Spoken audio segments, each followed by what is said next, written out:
todos.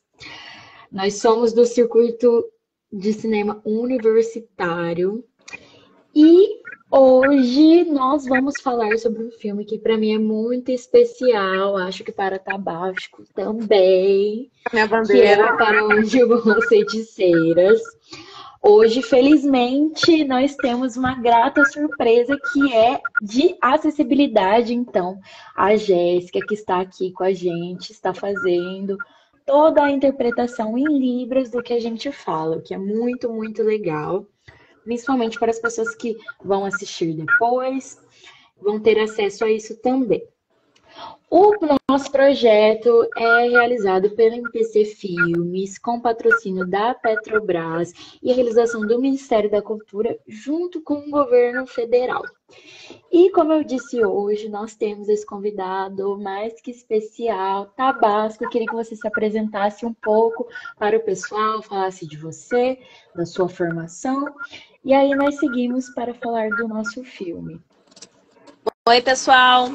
Sou Tabasco, estou aqui do Mato Grosso do Sul, fui o agente mobilizador aqui do Mato Grosso do Sul. Sou estudante de cinema pela Universidade Federal de Mato Grosso do Sul. Eu atuo na área de produção, direção, fotografia e roteirização cinematográfica. Um destaque que tem é o nosso filme, que é o Pelas Ruas, que foi concorrente no 6º Festival Desver, aqui que a gente tem. E também participei de outras obras como Gigolos de Minas, Trilha Rupestres e outras coisas. Eu sou queer, eu sou não binário, queer, e eu atuo nas áreas de pesquisa em relação a locais não convencionais de exibição de cinema, cinema de rua, especificamente em cinema brasileiro, e também nas questões sociais, na importância de direito de pauta de tela, tempo de tela, cota, editais específicos para atender demandas da população e na questão da representatividade producional e cultural também da comunidade LGBTQIA+, além meramente de expositiva e cinematográfica no geral, né? Que delícia, que currículo maravilhoso! E estou muito feliz em você ter aceitado o meu convite, em estar aqui comigo hoje, falando sobre essa obra que é tão importante. Para começar, e apresentando também para quem está assistindo, hoje nós vamos falar sobre o filme Para Onde Vão as Feiticeiras. Queria saber um pouco, Tabasco Livre, como eu sempre chamo, quais foram as suas primeiras impressões sobre o filme, o que que você achou, fazendo um resuminho para quem ainda não assistiu. O Feiticeiras, para quem não assistiu, ele é um filme sobre 5 artistas que fazem uma performance interventiva em São Paulo. Eles interagem com o público, eles fazem performances artísticas. É um filme que vai para a linha documental. É um filme documental. Documental é tudo aquilo que tem a intenção de replicar uma realidade ou algo sobre a realidade. É essa a diferença de documental para ficcional. Só que ele não é o documentário no molde tradicional. O documentário no molde tradicional que a gente tem é aquele que é bem expositivo. Você senta, você entrevista a pessoa fala com você, e aí ela vai contando a história dela, que é algo que a gente tem, por exemplo, com Coutinho, né? Edifício Master, aquela coisa bem formadinha, que você está no estúdio, você vai falando com a pessoa e ela vai contando. Ele é o que a gente chama de mais experimental, ele interage com o público, ele tem momentos de intervenção, ele tem momentos que ele altera totalmente o assunto que ele está falando, é bem experimentativo. Isso é bem legal. O Feiticeiras é um filme que eu gosto muito, tanto no sentido de uma produção, eu acho ele uma obra muito boa. É uma obra que eu já tinha visto, porque ela passou no Cineclube, nós aqui na UFMS temos um Cineclube próprio, e tinha passado em janeiro no nosso Cineclube, então eu já tinha visto. Mas eu também acho muito importante, por aquilo que eu estava falando, que é o producional. É muito importante quando a gente fala sobre representatividade e sobre cota de tela, cota de produção, que a gente coloque essas pessoas para produzirem essas histórias. A equipe do Feiticeiras, a produção da Feiticeiras, foi totalmente centralizada por pessoas LGBTQIA+. Você tem uma mulher negra, você tem um homem trans, você tem não binários, você tem bissexuais, você tem um grupo lá, tem muito indígena também. Você tem um grupo mais diverso de pessoas que estão fazendo essa obra e não apenas falando sobre ela, que é uma coisa que a produção brasileira tem muito problema. Ela tende muito a falar na visão do homem branco cis. As histórias são centradas na visão do homem branco cis. Então é muito importante que a gente dê espaço para as pessoas produzirem e participarem do cinema também como produtores e realizadores, e não apenas só como personagens e elementos de histórias. Eu acho que esse é um ponto que o Feiticeiras ele consegue alcançar gloriosamente, e é uma coisa que não é tão fácil da gente conseguir como uma produção aqui no Brasil, porque é um país muito conservador. Então, o Feiticeiras ter chegado onde ter chegado é muito importante, tanto para a comunidade como para a obra em si também. Concordo totalmente com você. E queria saber também como você acha que as suas obras se relacionam com Feiticeiras. Eu gosto, a minha área que eu atuo é a área experimental. Eu trabalho com cinema experimental. E eu acho que quando a gente trabalha com cinema experimental, a gente sempre traz um pouco da nossa própria experiência. As pessoas tendem a querer mostrar suas histórias, elas querem contar suas histórias. Com o telefone, com essa coisa da acessibilidade, você tem isso. Você tem pessoas que agora, caiu minha bandeira, conseguem contar essas histórias, conseguem ter acesso a isso. Quando a gente também fala de democratização do cinema, é isso. As pessoas conseguirem ter acesso a contar suas histórias. Como uma pessoa que é uma pessoa não binária, que é uma pessoa queer, que é uma pessoa trans, eu acho que muitos do que eu quero que seja representado, eu quero que esteja na tela, é a minha realidade. Eu quero que as pessoas vejam pessoas trans, eu quero que as pessoas vejam pessoas gays, pessoas lésbicas, principalmente no cinema, falando especificamente, que a gente ou tá como um elemento narrativo de minoria, cota, ou a gente tá como elemento de humor. Quantas vezes você não viu numa novela da Globo que tinha o homossexual que era piada, que era o auxílio da mulher branca rica, que era o elemento de piada, de chacota, ou alguma coisa mais periférica, o gay que era motivo de piada porque ele era um gay na periferia, ou a mulher trans também, que não era reconhecida como mulher trans, e a pessoa que queria ficar com ela fazia piada porque não tinha esse reconhecimento. A gente, historicamente, foi muito condenado a servir como elemento de humor, pauta de humor. Então, eu gosto muito, eu acho muito importante a gente, no caso, produtores queers, ver essas obras, porque é uma coisa que a gente olha e pensa, caramba, eu consigo fazer isso. Eu com certeza me espelhar muito no Feiticeiras quando eu for fazer as minhas obras, porque era algo que eu não tinha pensado antes e é algo que eu vi, eu fiquei, caramba, eu consigo ressonar com isso. Teve muitos momentos do filme que eu fiquei, caramba, eu consegui ressonar com isso. Um específico que eu posso falar, por exemplo, com o pastor. O pastor é um elemento tão mínimo do filme que vai lá, ele briga e você entende que é uma dualidade de visões, mas quando você faz a leitura como uma pessoa queer, você pensa, caraca, isso acontece comigo. As pessoas, elas me param na rua e elas falam, vou rezar por você para que Deus salve a sua alma e você vai achar a salvação e você vai achar a luz e você vai encontrar o seu caminho e Deus vai te ajudar. E eu fico tipo assim, eu tô parada assim na fila do mercado, eu tô parada na fila de uma lotérica, as pessoas elas vêm falar com você de uma coisa que, tipo assim, você tá invadindo o meu espaço, tá invadindo minha identidade, tá desvalidando um monte de coisa e eu só tô querendo existir. Muito da nossa existência, ela tem esse problema. A gente não é autorizado a existir no espaço público.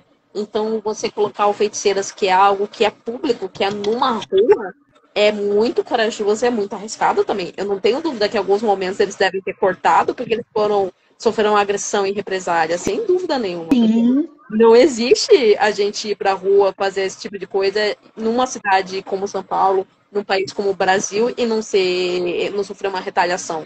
Porque se você sai na rua divergindo a norma branca, hétero, cis, padrão, você já vai sofrer represália automaticamente. Então imagina se você automaticamente está tentando combater isso, você está indo contra isso. Então, assim, é uma coisa que sensibiliza muito, é uma coisa que tem momentos que a gente fica, a gente sente. Eu chorei quando eu vi, a gente viu no Rio. Eu chorei quando eu vi, Sim. porque eu lembrei de ocasiões que eu sofri agressão física, que eu sofri represália, perseguição, e que eu fiquei, caramba, eu não sei que dia eu vou sair na rua e eu vou voltar para casa. Esse é o medo real que a gente tem. Então, essa naturalização, essa normalização da gente existir no espaço público com as nossas identidades é muito importante também para as pessoas começarem a entender que sair uma pessoa de drag na rua, ela não vai fazer a agenda gay com as suas crianças, ela não vai assediar elas, ela só está existindo na identidade dela. Eu acho que isso é muito importante para a gente ensinar, porque é um papel educacional mesmo, de ensinar, de pegar na mãozinha e falar, olha, não é assim.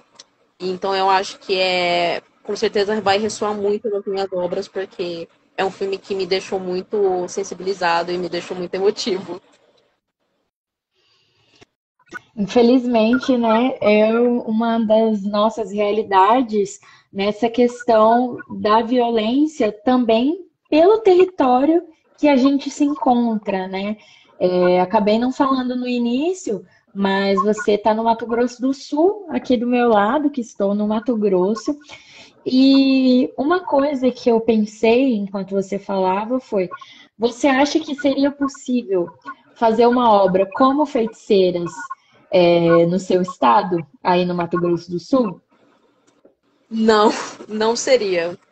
Porque aqui no Mato Grosso do Sul é um extremista direita, bolsonarista. A gente foi uma cidade que, Campo Grande, que é a capital, que é onde eu moro, que Bolsonaro ganhou com mais de 90% na eleição. É uma cidade muito conservadora, muito machista, muito xenofóbica, muito transfóbica e outras coisas. A Delegacia da Mulher, a primeira Delegacia da Mulher no Brasil foi fundada aqui, na minha cidade, eu moro aqui perto, e ela veio porque na época a cidade estava com uma taxa 2 vezes maior de feminicídio do que o país inteiro. E eles tiveram que colocar aqui para ver se isso ajudaria, se isso resolveria o problema, se faria alguma diferença. E quando você parar para pensar que se uma mulher se está sofrendo esse tipo de represália, se eu saísse pra rua fazendo esse tipo de coisa com esse grupo, eu com certeza sofreria represália também, e represálias físicas. Eu saí na rua uma vez para fazer o Gigolô de Minas, que é um documentário que a gente fez, né, esse ano, está sendo finalizado, que fala sobre cultura de transgressão e essas coisas. A gente saiu na rua para poder entrevistar pessoas e a gente sofreu represália. Teve gente que tentou pegar na câmera, tirar a câmera da mão, quebrar equipamento, agredir a gente, perseguiu a gente. Então, com certeza, não é uma obra que poderia ser feita aqui. Porque eu não sei se é a mesma coisa em Mato Grosso, mas aqui a gente não tem uma pluralidade cultural. Aqui é a visão do agro, do homem agro do campo, que é engenheiro ou é um agropecuário, trabalha na fazenda. É o que a gente tem aqui. A gente não tem a pluralidade da gente ter mais coisas culturais ou uma diferença. Então, se você fala de qualquer coisa que não seja agro, o agro é pop, você já é uma pessoa que você já vai sofrer uma represália da sociedade.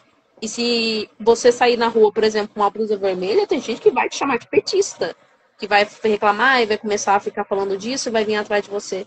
Então não é um filme que poderia ser feito. Eu não acho que é um filme que poderia ser feito se não fosse numa metrópole, São Paulo e Rio. Eu não acho que qualquer lugar no Brasil que não fosse São Paulo e Rio, esse filme conseguiria ser feito por uma questão de segurança mesmo e até de recepção, porque as pessoas que eu conheço no meu ciclo são pessoas também que tem algumas que são bem corajosas, que se expõem. Tem até uma obra que está saindo agora que é do culto das travestis, mas a maioria é assim, só quer voltar para casa, sabe? Então elas não aceitariam participar de uma coisa assim. Então não é um filme que ele conseguiria ser feito se não fosse numa metrópole, porque não tem essa pluralidade cultural para as pessoas verem e ignorarem. As pessoas aqui, elas vêm e perseguem, elas não ignoram, elas vão atrás. Infelizmente, você falou sobre aqui em Cuiabá, né? E é a mesma coisa. Acho que, assim, infelizmente, seria impossível aqui, ainda mais nas ruas. Como você falou, mesmo se a pessoa não estiver gravando nenhum tipo de obra, nem nada relacionado a isso, ela já vai sofrer algum tipo de agressão, principalmente se tiver com uma câmera na mão, sabe? Então, acho que seria uma coisa que não passaria batido, infelizmente, e muito, muito, muito, muito difícil. Por mais que seja a nossa realidade aqui, a gente ainda tem produções LGBTQIAPN+, muito boas. Lá na universidade que eu estudo, na UFMT, Existem bastante produtoras que fazem essas obras, mas assim, um documentário nesse sentido, como é Feiticeiras, ali com a câmera na mão, nas ruas, gravando a reação da galera, acho muito, muito, muito difícil. E assim, por mais que eles estejam numa metrópole, ainda assim, como você falou daquela cena do pastor, eles sofrem essas agressões, né? Felizmente, em São Paulo, que é um lugar muito grande, tem muita, muita pluralidade de pessoas, eles conseguem transitar, pelo menos nas ruas, com essa liberdade.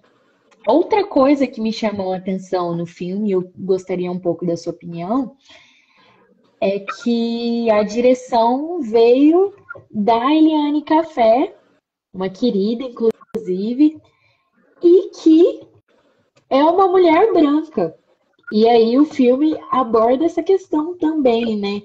Dela como mulher branca ter esse poder, né? Eles até falam numa parte, você tem o poder de continuar ou não, Lili. E eu queria saber um pouco da sua opinião sobre isso. Pessoas que talvez não estejam totalmente ali embarcadas em todas as minorias, mas que estão ali presentes e que resolvem falar sobre todas elas, né? Porque eu acho que, por mais que nós sejamos diferentes, em várias coisas, e falando até mesmo de eu e você, por exemplo, em Uhum. vários lugares nós nos encontramos, né? Tem essa intersecção. E eu queria saber um pouco da sua opinião também sobre esses tipos de produção vindo dessas pessoas também. Quando a gente fala de pluralidade de identidade, a gente está falando de várias camadas. A gente não pode falar de luta social sem a gente falar de luta racial, sem a gente falar de luta financeira, porque a experiência de uma pessoa gay da periferia vai ser diferente da experiência de uma pessoa gay no centro da cidade. Vão ser realidades diferentes. Os acessos, os locais que você consegue ter acesso, depende da forma que você é lido e da sua condição financeira. Então, é muito importante a gente também reconhecer isso, que é muitas camadas que formam a nossa identidade individual e cada uma delas vai descrever como a gente vai ter uma realidade. Eu sou uma pessoa branca, mas eu sou uma pessoa branca que é não binário, que é periférico, que não tem a mesma experiência lida de uma pessoa não binário também, branco, que é do centro da minha cidade. As nossas realidades são diferentes. E quando a gente fala de local de fala, a gente está falando disso. É uma pessoa branca? É uma pessoa branca. Mas ela tem a sensibilidade de que ela nunca fala pelas pessoas, ela dá o espaço para elas falarem. Quando tem a comunidade de indígenas que começam a cantar, são indígenas de verdade que vão lá e fazem, em nenhum momento ela interpola. Quando tem a questão sobre as mulheres trans, que tem até a Erika Hilton falando, ela deixa falar. A nossa função como uma pessoa privilegiada, que é, né, o branco ele é privilegiado, é a gente usar o nosso prédio para dar espaço de fala. Falar, eu sou uma pessoa branca, eu consigo produção, eu consegui a direção disso. Vou colocar essas pessoas para contarem suas próprias histórias. O diretor poderia impor a visão dele na narrativa? Poderia impor, essa é a função do diretor. Mas o diretor também pode ser um guia, falar, tá bom, gente, ó, a gente vai fazer isso, eu vou deixar vocês fazerem as coisas de você. Muito da sensibilidade que a gente tem quando a gente não está inserido num grupo, e o grande problema que a gente tem é que as pessoas tendem a tentar falar o que elas acham que é. Falar, eu estou fazendo um filme sobre história negra, então eu vou falar o que eu acho que deve ser falado sobre história negra. Mas não é a nossa função definir isso. Quem vai definir isso são as pessoas negras. Então, em vez de eu falar, caramba, vou falar sobre como escravidão é ruim, eu posso chamar uma pessoa negra e falar sobre o que você quer falar. Eu quero falar sobre a dificuldade de acesso na universidade. Então, a gente vai falar disso. Pronto. Só quem vai saber que histórias querem ser contadas e que histórias querem ser debatidas são as pessoas que fazem parte desse grupo. Então, não é tanto uma demonização de tipo, meu Deus, uma pessoa branca tá fazendo, uma pessoa branca cis está fazendo um filme LGBT sobre negros e indígenas. E mais uma pessoa de tipo, caramba, ela deixou falar, ela deu espaço. É isso que é o mais importante. Porque existe muito complexo, principalmente em direção, falando especificamente, de Salvador Branco. O diretor, ele acha que ele é o mais importante do set. Ele acha que ele é o topo da cadeia alimentar. E qualquer pessoa que foi para um set, foi uma produção, sabe que o diretor é a pessoa mais dispensável. Você pode trocar ele por qualquer outra pessoa e qualquer outra pessoa pode fazer o trabalho de um diretor. Então, é muito importante a gente reconhecer isso. E uma coisa que minha professora, a professora Daniela, ela fala muito, e eu levo comigo na vida como uma produtor, é você nunca dá voz para as pessoas, você só dá espaço para elas usarem suas próprias vozes. Então, eu acho que é muito isso que ela faz nesse filme. Ela usa do privilégio dela, ela reconhece que ela tem um privilégio, porque a partir do momento que ela é uma mulher branca, cis, ela pode se retirar a qualquer momento daquela discussão. Eu não posso me retirar dessa discussão porque é a minha vida, é a minha realidade. Se eu for me retirar, eu vou me conformar à norma cis normativa e vou ser algo que eu não sou. Eu não posso retirar minha identidade. Ela pode se retirar. Mas ela reconhece isso, ela sabe que ela é privilegiada e ela usa esse privilégio para deixar essas pessoas terem esse espaço que elas não teriam em outro momento. Porque se fosse, por exemplo, um homem negro gay que estivesse dirigindo esse filme, com certeza não teria acesso aos mesmos locais que ela teve, sem dúvida nenhuma. Não conseguiria chegar aos mesmos equipamentos, às mesmas pessoas, aos mesmos ambientes, às mesmas coisas que ela conseguiu chegar. Então, eu acho que é muito importante a gente reconhecer privilégio e reconhecer a importância de local de fala. E reconhecer que a gente, como essa posição de privilégio, tem o poder de dar esse local de fala, em vez da gente se sentir acuado e sentir, meu Deus do céu, que horror, a gente pode falar, tá bom, eu estou aqui, cheguei nesse ponto, então eu vou deixar as pessoas falarem o que elas querem falar. É muito importante quando a gente ter essa sensibilidade, quando a gente está num local que não é o nosso. Deixar as pessoas falarem por si só. Que linda essa sua fala, que linda essas aspas da sua professora. Como é o nome dela mesmo que você falou?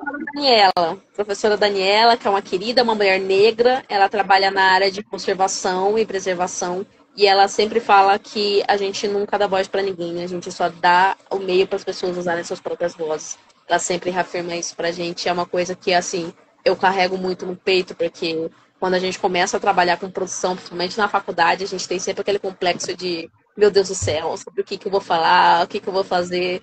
E aí chega um ponto que você percebe que você vai falar e vai fazer o que você quer. Porque o cinema, ele é político por natureza, mas ele também é individual. Então, um outro professor meu, que é o Júlio, ele fala que se seu filme não agradar nem a você, ele vai agradar quem? Então é uma coisa que a gente leva muito no peito quando a gente vai fazer essas obras que a gente faz. Como é importante pensar nisso. E falando sobre os privilégios que a gente discutiu, eu queria saber como está o cenário aí em Campo Grande, aí no Mato Grosso do Sul, para as produções do audiovisual, como estão os incentivos, sejam governamentais ou não. Queria entender um pouquinho também dessa questão mais geográfica. Olha, é uma pergunta polêmica, porque a gente teve recentemente a extinção da Secretaria de Cultura daqui. A Secretaria de Cultura, a Secretaria da Mulher, a Secretaria do Meio Ambiente e a Secretaria da Juventude foram extintas pela nova prefeita, que foi reeleita, que é a Adriane Lopes. Agora elas fazem parte de uma única secretaria que não vai pautar essas pautas individuais. A gente estava lá na Câmara, a gente fez protestos, mas não deu certo, teve extinção. É um retrocesso terrível de muitos anos, porque foi uma luta para a gente conseguir chegar, porque não é uma cidade que tem investimento. A nossa Aldir Blanc, a gente descobriu ontem, foi suspensa. Não vai ter Aldir Blanc ano que vem. Eles suspenderam a Aldir Blanc. Tem editais muito atrasados, de 2 anos aqui, o FIMIC e essas coisas. E, se não me engano, o total é 20 milhões de atraso para desenvolvimento cultural daqui. Então a gente chegou num ponto de produção que a gente foca mais em editais de outros lugares e nos nacionais do que os regionais. Porque não tem. E quando tem é uma competição muito, muito grande. Tem um produtor aqui que é o Ulisver, que ele fez recentemente um longa. E ele teve que contar com 3 editais, sendo 2 nacionais, e investimento privado para ele conseguir fazer o filme dele, porque ele não conseguiu nenhum edital daqui quase. Não tem. Ele contou com a Vanessa, se não me engano, a Paulo Gustavo. Porque não tem. Não se tem investimento aqui. Então a gente acaba tendo que migrar ou fazer uma produção bem independente de guerrilha. Literalmente pedir investimento de empresas daqui, empresas privadas daqui, produções, pessoas privadas daqui, instituição, para a gente conseguir fazer. Hoje em dia, muito da produção que a gente tem aqui é filiada com o IFMS, Instituto Federal, e a UFMS, porque a gente tem uma colaboração aqui para compra de equipamentos e a gente faz aluguel deles, ensina e adapta as pessoas a usarem eles. Mas é muito difícil aqui, Por exemplo, meu curso tem 6 anos. E esse ano foi o primeiro ano que a gente conseguiu uma Blackmagic de segunda mão. Uma Blackmagic de 2017, eu acho. Modelo bem desatualizado. E foi a primeira vez que a gente conseguiu. Teve 4 produções que foram TCCs, trabalho de finalização de curso aqui. E uma delas foi por edital e 3 foi por financiamento privado. Porque não conseguiu nada. E a que conseguiu foi por edital nacional. Então é muito difícil aqui, é muito difícil mesmo. E a gente tende a acabar a forçar e focar na produção independente. Porque não existe financiamento, não existe apoio e não existe garantia. Por exemplo, eu sou uma pessoa que eu passei no edital, eu passei no FIMIC para fazer um projeto meu. Mas eu não vou receber esse dinheiro, tá atrasado há 2 anos. E quando algo é para pré-produção, você não consegue começar sem dinheiro. Então eu não posso começar e falar, depois eu reponho esse dinheiro. Porque eu não tenho ele. Eu não posso ir lá falar, vou pagar 10 mil para você daqui não sei quanto tempo, aí você me empresta seu equipamento. Então é muito difícil aqui em Campo Grande essa condição, porque a gente não tem apoio e é uma luta que a gente está sempre em retrocesso. O retrocesso que a gente teve esse ano foi muito grande em relação à cultura aqui. Está num aspecto que o povo está meio desesperançoso e desanimado, porque é muito mais fácil a gente ganhar um edital, por exemplo, não sei, de Juiz de Fora, alguma coisa, do que a gente ganhar um daqui. É muito mais fácil. Então, não é um aspecto muito bom para a cultura aqui, realmente. Não é nada bom. Nossa, infelizmente é uma realidade aqui no meu estado também. Eu tenho acompanhado, principalmente nos últimos tempos, as produções do pessoal do curso de cinema e audiovisual da UFMT. E assim, até para comprar uma água que seja, não tem investimento nenhum. Vem do bolso da galera que está produzindo os filmes. E é muito triste, porque são produções incríveis, assim como as suas, e tenho certeza que dos seus colegas também. As suas, felizmente, eu pude acompanhar um pouquinho mais de perto, e sem investimento nenhum. Então, acho que o cinema em movimento se torna tão importante também com esse papel de difundir essas obras, né? Porque acho que muitas vezes, se não fosse através dele, quantas pessoas não teriam tido acesso, né? E são documentários incríveis, como é o Feiticeiras, mas que muitas vezes teriam um público bem menor, porque não há esses agentes ali para promover essas obras. E aí queria aproveitar o gancho para perguntar um pouco como foi a sua experiência aí no Mato Grosso do Sul com o Cinema em Movimento, né, nessa edição do Circuito Universitário. Como você conseguiu ali difundir essas obras dentro da sua universidade e fora também? Um ponto interessante que você levantou é que o Brasil, historicamente, tem um problema com difusão de filmes. O Brasil produz filmes, mas ele não tem um exibir. Você não pode exibir na sala de cinema, não tem um circuito comercial de filme brasileiro. Então, quando a gente faz essas alternativas independentes, a gente faz esses filmes não ficarem engavetados e faz eles circularem. Que é a maior dificuldade histórica desde a fundação do cinema brasileiro. É a gente fazer os filmes rodarem. Então é muito importante como o cinema movimento como uma amostra de que esses filmes são viáveis, são vistos, são viáveis de serem exibidos, porque isso ajuda no futuro a gente ter essa visão, ter esses dados, que é muito importante, e ver, tipo, é algo que a gente pode realizar. Então,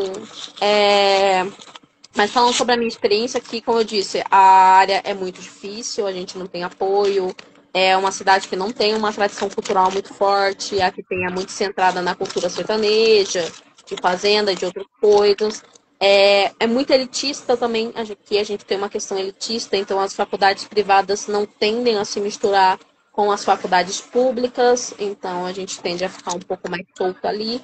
O Instituto federal, ele é um apoiador da UFMS, mas, por exemplo, tem a Universidade Estadual, ela é muito recente, ela tem acho que 12 anos de criação, então ela não tem uma estrutura muito boa para receber, e as privadas, elas não interagem, e a outra grande é a Dom Bosco, que a Dom Bosco, ela não aceitou. Eu tentei o contato, mas não foi aceito, porque aqui existe uma questão de que as pessoas são muito desconfiadas com coisas que vêm de fora. Então, quando eu falava, é um projeto do Rio de Janeiro, as pessoas não entendiam por quê. Ah, mas por quê? Então, por que não tá no Rio? Por que vai vir para aqui? Por que eu vou aceitar? E as que aceitavam tinham a preferência de tipo, olha, eu preferia que fosse um projeto daqui. Considerando tudo isso que está acontecendo e a área que a gente tem na cultura, para elas é muito mais importante apoiar as coisas que estão acontecendo aqui do que as coisas que estão acontecendo em outro lugar. Então, foi bem difícil fazer em outros lugares. Na UFMS, eu contei com o apoio dos meus professores, que são uns queridos, e de outros professores que se interessaram. Eu fiz algumas, um curso de psicologia, fiz algumas no curso de artes e algumas no meu próprio curso de audiovisual. Então, para mim aqui foi muito mais fácil eu entrar em contato com esses professores e conversar com eles do que eu realmente tentar fazer algo independente, porque não tive sucesso. Eu fiz as 5 das sessões que eu fiz aqui independentemente e o engajamento foi muito baixo, muito baixo. Porque as pessoas elas não vão nem no nosso cineclube da faculdade. No cineclube a gente tem, tipo assim, 3, 4 pessoas. Então é bem difícil isso. Na sala de aula eu tive além das pessoas elas também estarem mais abertas a esse debate, foi muito interessante isso. As últimas que eu fiz foi numa unidade de saúde. Foi assim, um público muito diferente do que eu tive na universidade, porque a universidade, querendo ou não, é uma bolha, né? A gente sempre chega centrado naquela coisa de que todo mundo vai falar algo bonitinho.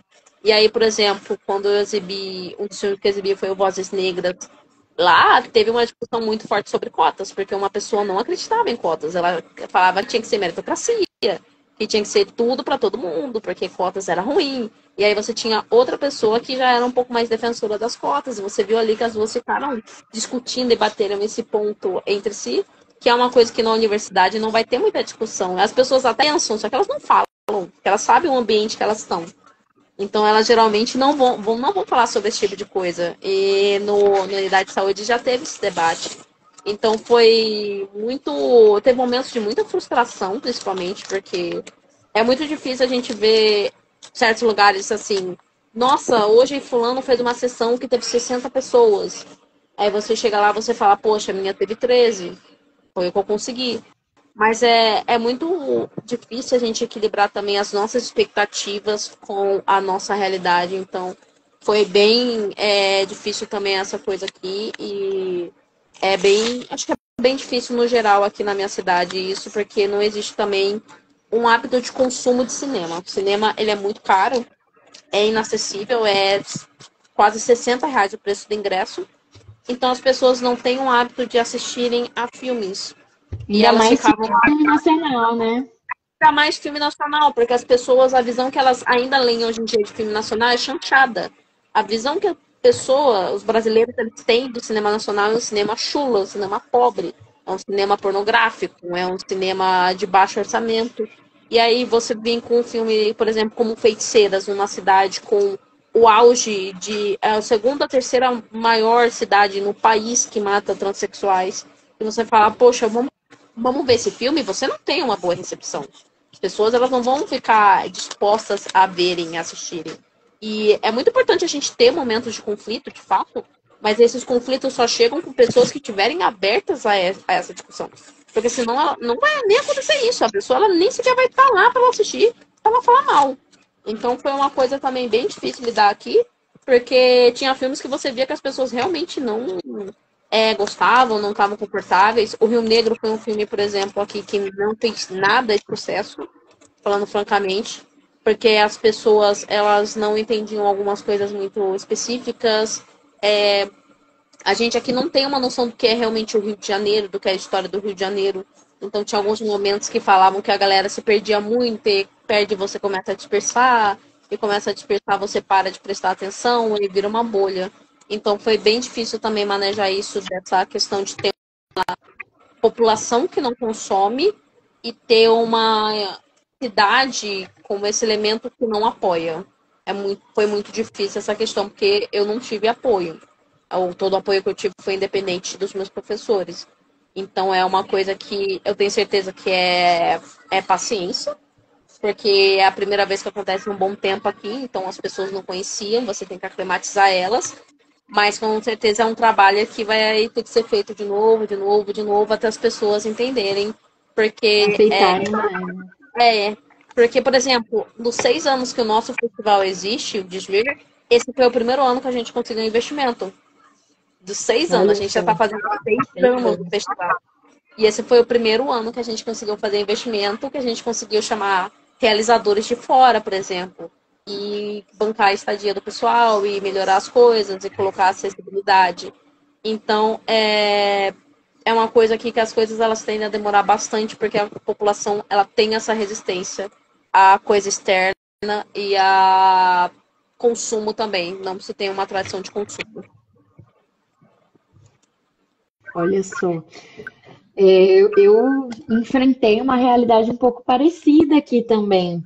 E acho que isso é muito reflexo de onde a gente mora, né? Infelizmente, as pessoas sentem ainda muito impacto em relação a obras como essas, como é o Feiticeiras, que desafiam as nossas opiniões, desafiam a gente a sair ali dessa caixinha que a gente acaba entrando, e também nos desafiam a tomar algumas ações, né? Nos chamam, nos convidam a fazer alguma coisa, porque falando um pouco sobre mim como mulher preta, eu vejo que muito por onde eu moro, né, aqui em Cuiabá, às vezes eu acabo me acomodando em questões que eu não deveria estar acomodada.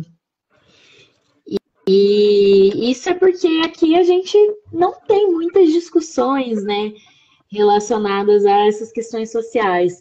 Então, quando a gente traz um projeto como o Cinema em Movimento, ele desafia o telespectador, que muitas vezes a gente não sabe o que esperar, né? E é muito diferente quando a gente sai ali um pouco dos nossos cursos, né? Eu estou ali dentro da Faculdade de Comunicação e Artes, onde está o curso de cinema, de publicidade, de música.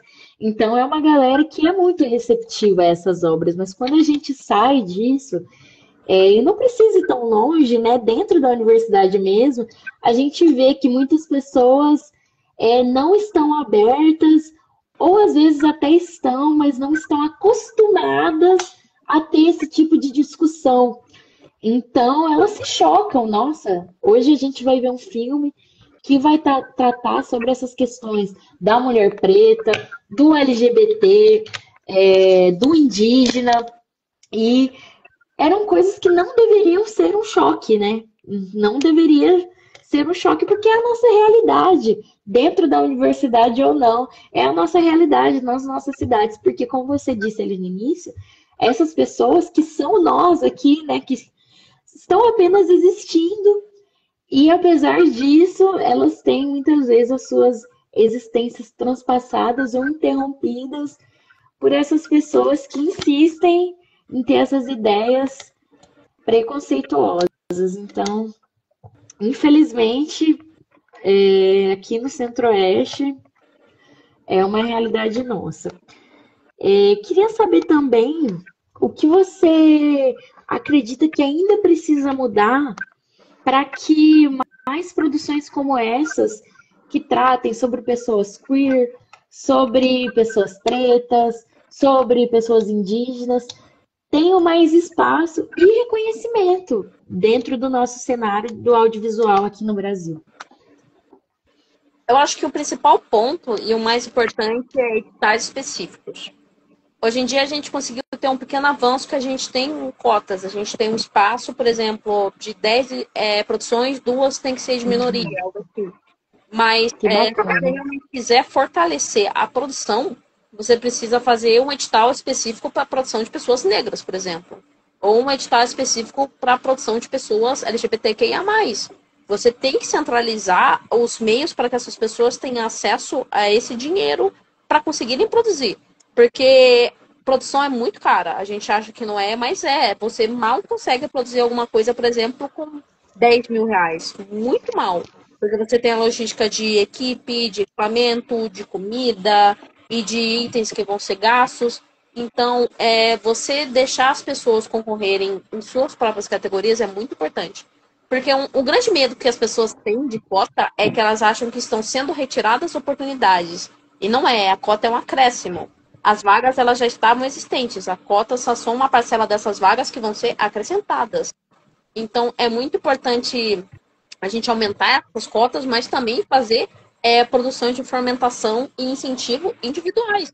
Eu acho que é um absurdo o Brasil, no país que ele é, nessa estrutura, não ter feito ainda um edital dedicado a produções, por exemplo, negras ou produções indígenas. Você incentiva produções individuais, mas tinham que ter os editais individuais também. Porque se você incentivou uma produção e foi feita aquilo, imagina quantas de produções não poderiam ser feitas com um edital inteiro voltado à comunidade indígena, à Sim. comunidade negra, à pluralidade de produções, à variedade que essas produções poderiam ser feitas. Porque aquelas que vão ser feitas é uma minoria das que foram inscritas. Então você tem uma pluralidade de tipos de produção, de conteúdo, de itens e de gêneros que é muito importante para a produção, para a indústria, como também para a gente contar essas histórias. Você pode ter uma animação falando sobre uma coisa, você pode ter um filme de ficção, um documentário, um filme mais expositivo. E todos esses vão estar encaixados no mesmo local, falando sobre a mesma coisa, de formas diferentes. É muito importante isso, porque a gente tem uma pluralidade de formas de produção. É muito importante a gente também dar espaço, porque uma coisa que um amigo meu, Lucas Nascimento, que foi um dos meus debatedores, falou é porque a pessoa negra está condenada a ter que falar sobre racismo. Porque se eu falo sobre racismo, eu sou um sensacionalista, estou falando de tragédia. Se eu não falo, eu sou um traidor, não estou reconhecendo minha própria causa. Então, assim, eu tenho certeza que se a gente desse o amplo, muitas produções sairiam disso que não seriam apenas sobre isso, porque as pessoas gays não querem falar só sobre ser gay, as pessoas negras não querem falar só sobre ser negra. Então, elementos que fazem parte da história porque são o que a gente é, mas por que toda vez que aparece algum filme sobre romance gay, tem que ser um romance gay trágico com um fim triste, sabe?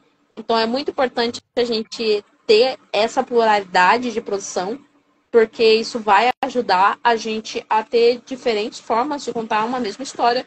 E eu reitero, de exibição e circulação. Maior dificuldade. Muita coisa é feita, muita coisa é produzida, pouca coisa circula.